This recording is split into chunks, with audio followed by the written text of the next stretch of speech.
Hello, I am A.J. Muste, a clergyman, pacifist, and advocate for peace. I spent my life challenging war, inequality, and the misuse of power, driven by the belief that standing for justice, even in the face of adversity, was a moral imperative. Today, I want to share with you a quote attributed to me that reflects the essence of my philosophy. I was once asked by a reporter, "Do you really think you are going to change the policies of this country by standing out here alone at night in front of the White House with a candle?" I then replied, "Oh, I don't do this to change the country. I do this so the country does not change me." This simple yet profound exchange captures a timeless truth about the relationship between the individual and society. Let us explore how this idea applied in my time and how it resonates even more in yours. How it applied. Then in my time, the world was embroiled in wars, injustices, and profound moral crises. I stood against the Vietnam War not because I believed my lone protests would instantly end the conflict, but because they reflected my commitment to peace and human dignity. To remain silent, to do nothing, would have been to allow the values of violence and apathy to erode my own conscience. The candle I held was more than a flicker of light. It was a symbol of resistance, hope, and integrity. In a society gripped by turmoil, such acts were a reminder that individual morality matters. It was a statement that even when the machinery of power seemed unstoppable, the human spirit could not be extinguished. Back then, the idea of one person standing alone against a tide of injustice seemed futile to many. Yet history has shown us that change often begins with a single voice, a single action.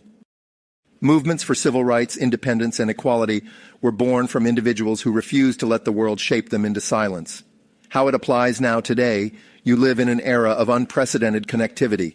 The information age has given every individual the tools to raise their voice, to shine their candle. Social media, digital platforms, and global communication networks allow for messages of resistance, hope, and truth to reach billions. But with these tools comes a profound challenge.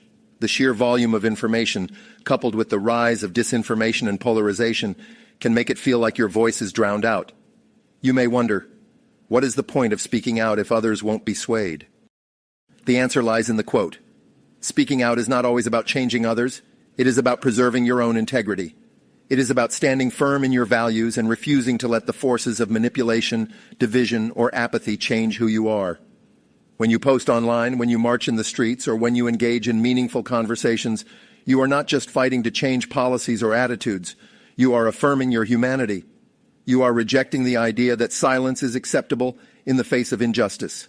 A call to action. The current information war amplifies the stakes. Disinformation campaigns, propaganda, and the erosion of truth seek to create a society where people stop questioning, stop resisting, and stop thinking for themselves. Your candle in the digital age may be a well-researched post, a thoughtful comment, or an act of kindness that counters the negativity around you. Change may not come overnight. It may not come in your lifetime. But by standing firm, by refusing to compromise your values, you are planting seeds of hope and resilience that can inspire others to do the same. Together, these small acts create the foundation for collective progress. Conclusion. As I stood with my candle before the White House, I knew the limitations of one person, but I also knew the power of principle. That power remains alive today. In the face of apathy, cynicism, and manipulation, your refusal to be shaped by negativity is itself a victory. So light your candle, whatever form it may take. Stand firm in your beliefs, even when it feels like you are alone. For in doing so, you not only preserve your own integrity, but also inspire others to find theirs. For more on how to navigate and combat the challenges of our time, visit information-warfare.com. Together, we can illuminate the path forward, one light at a time.